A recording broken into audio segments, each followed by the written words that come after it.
Hola, mi nombre es Andrew Callahan y hoy estamos en una ciudad que se llama Eagle Pass, una ciudad en Texas muy cerca a la frontera. In our previous episode, we were in Arizona, in Gringo Pass, covering the border situation there. But in the grand scheme of human traffic, Gringo Pass is small potatoes compared to Eagle Pass. In the past couple of years, or past couple months, Eagle Pass has kind of been the center of the border crisis in the U.S., mainly because the border here is less fortified. It's a river instead of a wall, and you can't build a wall in the river, I don't think. Plus, from a population perspective, Eagle Pass is in a pretty remote area, and so for a long time, our government paid it no mind. The Border Patrol and ICE's budget is about $17 and $18 billion per year, and they spend most of that money fortifying more trafficked borders, like the border between El Paso and Juarez, San Ysidro and Tijuana, and even Laredo in South Texas. Which has caused the cartel that controls human smuggling routes along the border to shift their operations to this dandy little town, which up until this year was virtually unknown, aside from being the place where No Country for Old Men was filmed. Eagle Pass has been on the map recently,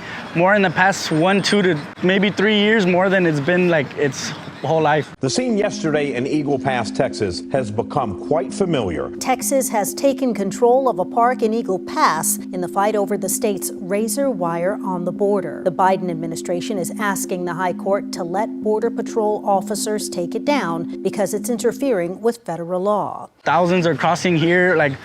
We had a couple weeks ago, 6,000 crossing one night, just caravans of them come through. Elon Musk came a couple weeks ago. I feel it's cool he's coming and putting some attention on it because we're trying to get help. This is getting out of hand. A lot of business owners are complaining. It's getting to be a big deal, you know? In our previous coverage along the Arizona border, I got the chance to speak to many migrants of different origin, some from Guatemala, some from Guinea, some from Senegal, and some from Bangladesh. And though their stories were all quite different, the common thread between them was economic uncertainty and political instability in their home country, which they were happy to tell me about. What I wasn't able to gather a lot of information about was the actual process of being trafficked by a coyote. And so after leaving Arizona, I came into contact with 2 coyotes who live in Piedras Negras, the town across the border from Eagle Pass, who had somehow seen my show, and so agreed to give me an interview, as well as a complete ride-along and a tour of their operations. However, their meetup instructions were pretty sketchy. They refused to meet me across the border in Texas, and instead insisted that I walk over the border on foot to meet them on the other side. So I figured that just to be safe, I'd find a local bilingual friend to help walk me across and make sure nothing crazy happened. So I hit up local rapper Cheta Blanco to essentially be my escort. Riding with 50 racks, so I keep me a strap on my lap and a strap in the back.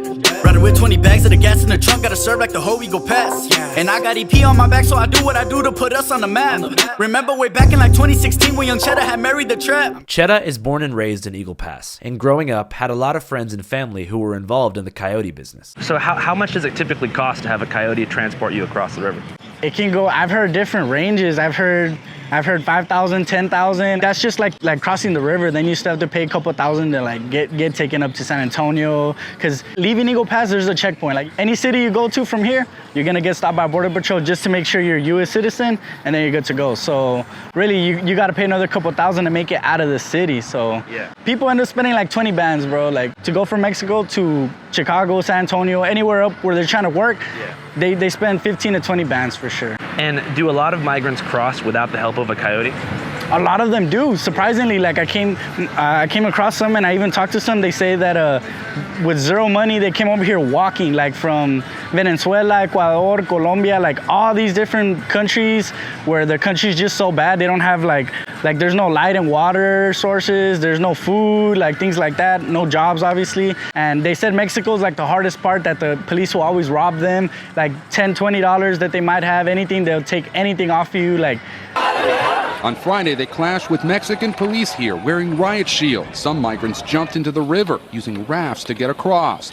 I'm very for them coming here and bettering their life. That's the thing. I'm very for, I wish we had room for everybody, but there's just got to be a more structured way for sure. I don't know the answer to it, but the answer to me is not send them back, because there's nothing for them. You're sending them back to where they can just get killed, starve, and live a life of poverty. I wouldn't say sending them back is the answer. We got to figure out how we can budget and how we can have them here, you know? Yeah. 1 p.m. was the time that I was scheduled to meet the coyotes, who told me on Signal that they were waiting for me on foot in a plaza across the bridge. Cheta told me it takes no more than 5 minutes to get into Mexico from Eagle Pass. No border patrol, no customs, no nothing. We're literally right at the bridge, so a couple hundred feet over there is the river. We're gonna walk over the river, over the bridge. We're gonna meet up with a coyote, professional coyote. He's gonna take you through his route. You're gonna go probably like over some like desert areas. So basically you're just gonna go through what an immigrant would have to go through without papers for sure. How to cross into the United States with no papers. Let's do it, man. Let's do it. Have you gone over there a lot, like growing up? All the time, bro. I come and buy medicine. I come and get my contacts. Like a pair of contacts is like $8, bro. We first pass a toll booth with 2 attendants who barely notice us. It's pretty crazy how easy it is for us to cross. Yup. If you got $1, you're good. Cheta gives a teller $1 US, and the border opens. Thank you. So we're now basically entering Mexico, and it was that easy. That easy, bro. Once we get to the end of this bridge, there is like a little hut you go through, but they don't check for ID. They don't pat you down, nothing. They don't check for ID. They don't check for ID at all. But then on the other hand, is that a Border Patrol boat? Yeah. So that's the Rio Grande right there, huh? Yep. Oh, look, they're getting married right now. Oh, hell yeah. Hey, congratulations. Oh my God. Yeah, they're getting married on the bridge, so he or she gets her citizenship. What? So, yes, that's how it works. Well, some say it's the right way to come into the country. Others argue it's an immigration loophole as they exchange vows and say, I do, at the doorstep of our border.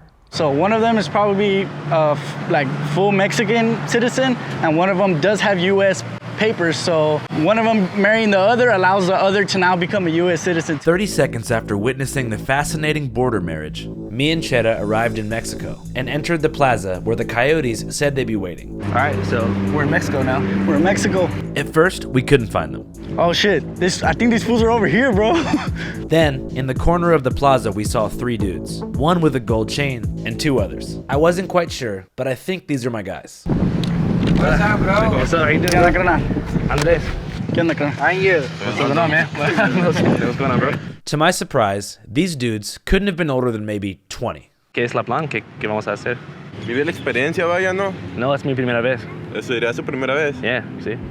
I told them it was my first time meeting a coyote, and they seemed a bit apprehensive. One of them began throwing up gang signs, and the other abruptly asked everyone except for me and my cameraman to leave. Tú y tú, nada más. Sí. No, pues trataremos de tomar un taxi, iremos a punto donde lo vamos a llevar y para comenzar. Para comenzar, ok. Pero Simón. nomás les pediría que sean muy discretos porque Sí. hay varias cosas que pasan y no quiero que ocurra algo malo. Simón. Muy bien. Be like as discreet as possible. They say the larger our group is, the more likely we are to draw negative attention. Sí, nomás queremos que sea discreto y si pues van a grabar en la cámara, pues no sé si me puedan borrar a mí la cara. Sí. Okay. Por favor. Sí. Porque no vaya a ocurrir algo mal. Pero pues bueno, vamos a darle, ¿no? ¿Quieren la experiencia? Sí, Venga, vamos. To be honest, I was a bit alarmed here. My mom always taught me there was safety in numbers. And I crossed the border with Cheta Blanco and my 2 cameramen, Larry Susan and Elliot. That made our collective number a solid 4, which is a good number, but now it seemed like if I wanted to continue the shoot, I more or less had to cut my crew in half. So I had to do a stern risk-reward analysis in regard to the potential danger that could be ahead. After all, I have 2 dogs to take care of, and not everything is worth it for the content. I recall about 2.5 years ago when I first began to take journalism seriously, my parents sat me down and gave me a simple demand. No cartel, no ISIS. And it was clear that if I continued the shoot, I'd be breaking Rule 1. But if I'd came this far, I wasn't about to leave. And so I sent my crew back to Texas. I will see you back in Texas. All right, brother, be safe. All right, see you guys. Keeping only Larry Susan by my side. As we enter a nondescript taxi cab, headed to God knows where.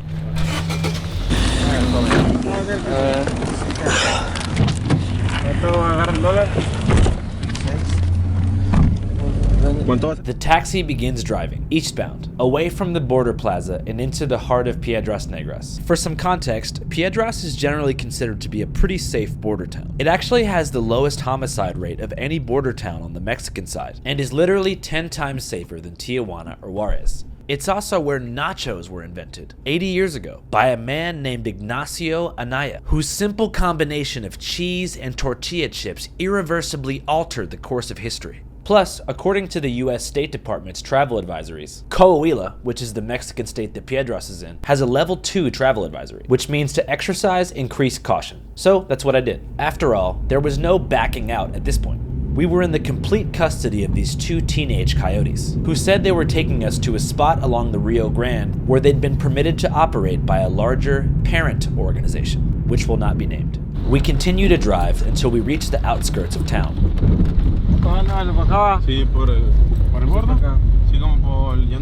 The coyotes direct the driver to pull off behind the OXXO, which is like the Mexican 7-Eleven. And soon, we're driving on a remote road past what looks to me like the projects or something. I'm not sure how to explain it. It looked like a trailer park built with concrete, if that makes sense.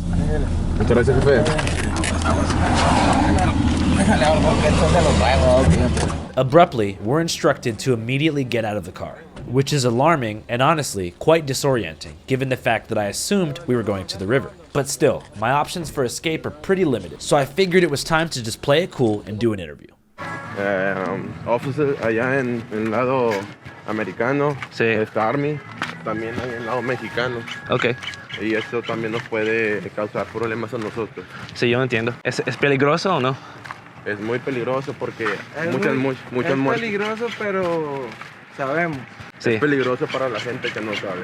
Para los hijos y abuelas como eso. Sí. Sí. Nos ha pasado a nosotros que hemos cruzado niños. They say that in terms of crossing the river, the shorter you are, the more dangerous it is. On a typical day, the Rio Grande is about 4 feet and 9 inches deep, which is just above the average height of an 8-year-old. And over 58% of Mexicans reported not being able to swim, so it's very possible for young migrants below the water depth to drown if they lose footing. Upon further research, I learned that most of the world actually cannot swim, and there's a direct correlation between socioeconomic status and swimming ability. For example, in Norway, where the median household income is $45,000 US, 97% of people can swim. But in countries like Bangladesh, Guatemala, and Guinea, where many of these migrants come from, that number is below 20%. So it's safe to say that most migrants, if not all migrants, cannot swim. I don't know why I was so surprised to learn this information. I guess I just assumed that swimming ability came naturally to all humans as a defense mechanism from drowning. But maybe I thought this because I was so young when I learned to swim, the memory's been erased. Who knows? Life's a trip. Okay, back to the coyotes. ¿Por qué haces este tipo de trabajo? La necesidad del dinero. Tal vez no fue un buen camino para tomar este trabajo, pero no hay de otra. Es la ley más fuerte. Sí. Tienes que buscar por donde sea bueno o malo, tal que tengas tu familia bien. Y eso es lo que intentamos. ¿Ustedes tienen mucha familia, hijos, hijas? Yo tengo mis hermanos, tengo 18 años. Tengo mi familia. Ok, 18. Claro, tengo 18 años. No toda mi vida me la llevo pasando trabajando en esto. Pues digo, fue difícil más que nada, ¿va? Pues vaya, tengo 18 años. Sí. Hay chavos de 13, 14, acá hacen lo mismo, ¿va? Sí. Pero hay mucha gente, hasta da tristeza que miro en los periódicos noticias, gente muerta, ahogada. He says that while this job is lucrative, seeing how many migrants drown in the river has taken an emotional toll on him. 3 migrants have died near Shelby Park in Eagle Pass. A woman and 2 children drowned in the Rio Grande River. 4 migrants, including an infant, have drowned in Eagle Pass. Again, it's unclear what can happen at any moment, and this is the risk that these people take. And, sometimes there's kids involved. He says that he tries his best to keep his clients safe, but the river is unpredictable, and so oftentimes there's nothing he can do to save them, particularly if they've been carried away by an undercurrent. El agua es peligrosa. Hay veces que sube y baja. En el agua, que abajo del agua se hacen remolinos. Okay. Y te arrastran para abajo. Y tú ya no tienes forma de salir. They say that almost all migrants are well aware of the risks, but still cross the river anyway. Porque, pues, vaya, todos quieren el sueño de estar allá en Estados Unidos. ¿Por qué hay el sueño como eso? ¿Cómo? Pero Estados Unidos es difícil para más personas también. ¿Por qué todas las personas quieren ir al norte?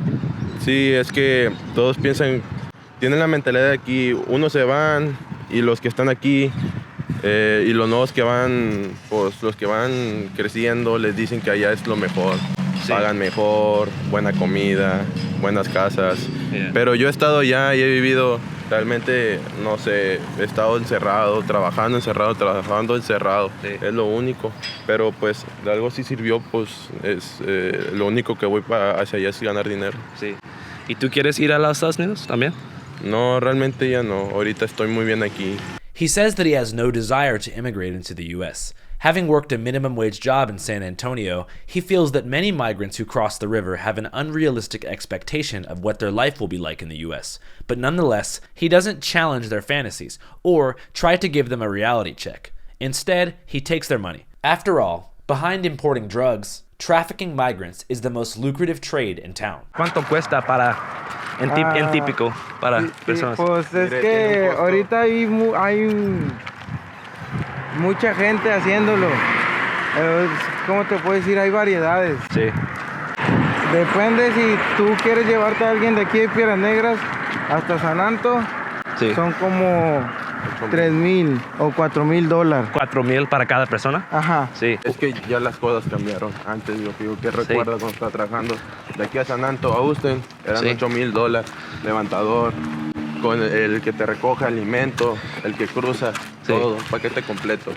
They say that just to cross the Rio Grande with a coyote is about $3,000 US, but transportation to Austin, Texas is another $5,000. However, very few people are currently purchasing the full package, and instead are simply crossing the river and deliberately putting themselves in Border Patrol custody to begin the asylum-seeking process.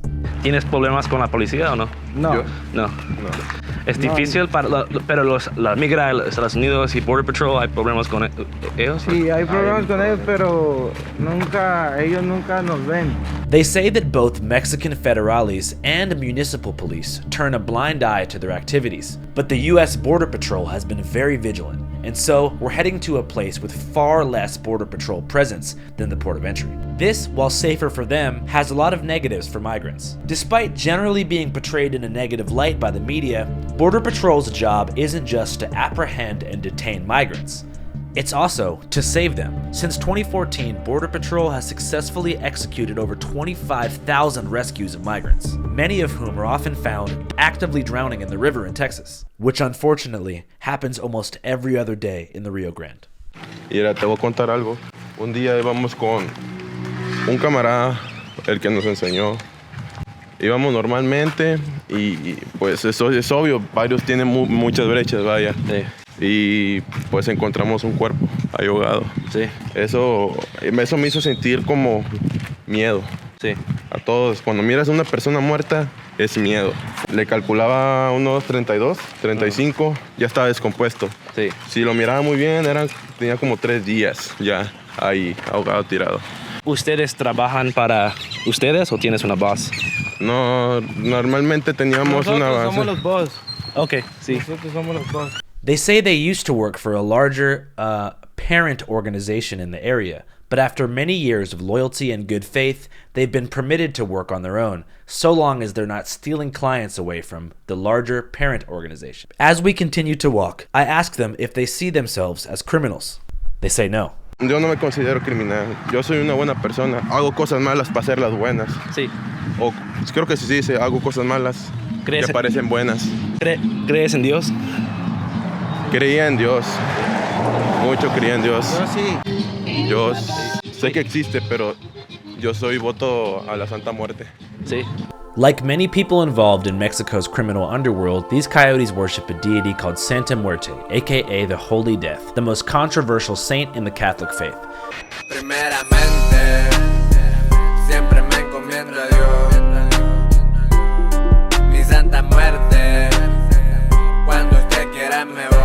Perhaps known most recently as being portrayed in Breaking Bad as the god worshipped by the Salamanca twins, Santa Muerte, along with Jesus Malverde, are generally portrayed by the media as being narco saints. However, this is not the full picture. She's worshipped by many different groups in Mexican society who are living on the margins, where death is a constant force, and sometimes an inevitability, such as those living in an area that is constantly besieged by violence, those suffering from terminal illness, or, much like the adherents of the Satanic Temple in America, by contrarians who detest the influence of rigid Catholic values on Mexican society. A lot of people join to some level to be kind of contrarian. So it's no surprise that the Catholic Church officially condemns and rejects Santa Muerte. The Vatican referred to it as a devil, a demon, and an insult to the Christian faith. But on a larger cultural level, it's not supposed to symbolize the worship of death, but instead a symbol of hope, to help people deal with the existential dread that death can bring. Santa Muerte asks her worshippers to cherish death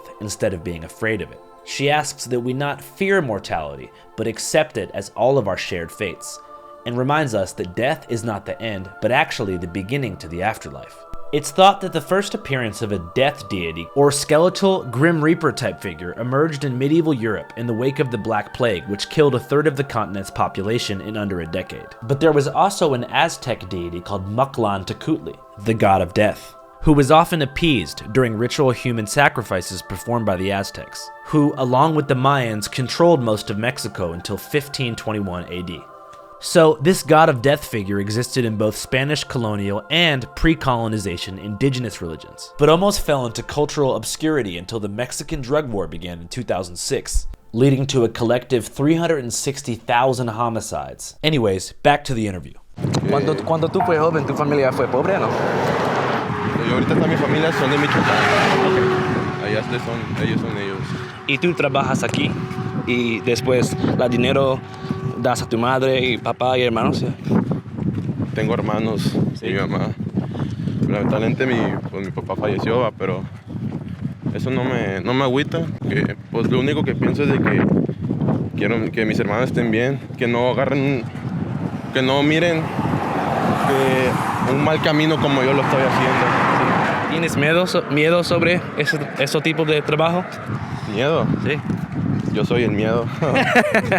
¿Verdad? Así debe ser. Todos tenemos miedo, todos. Pero si no agarras el miedo, lo tomas, él te va a comer. Sí. Él te come. El miedo es puramente la mentalidad. Nunca no se ha topado de que, no sé, un vato muy fuerte levantó un carro.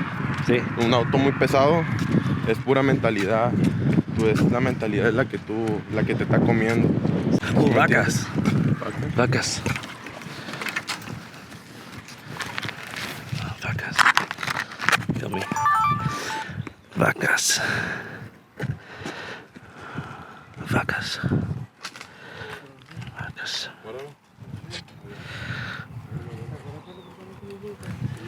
Vacas. Lo siento. After stopping briefly to admire the beautiful free-range cows, the coyotes let me know that it was time to plunge into the forest. Beyond these woods, they said, was the perfect place to cross the river. Adios, vacas. If you'd like to see our episode, Hopping the Border, go to our Patreon, www.patreon.com/channel5. As many of you know, we are completely independent and primarily supported by crowdfunding, which comes by way of your monthly subscriptions to our Patreon. So if you feel like checking it out, check it out. But if not, it's all good. Thanks for watching. Channel 5 live worldwide, Hollywood and Vine. Fuck the authority, Channel 5 News. Channel 55. We don't fuck with custers. And 5 is the best number.